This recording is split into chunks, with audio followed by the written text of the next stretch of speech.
pembuatan kandang domba Garut. Ini kambing atau menungsa lagi?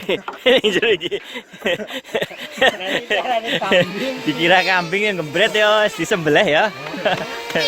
Ayo. Ya, sepertinya pemirsa.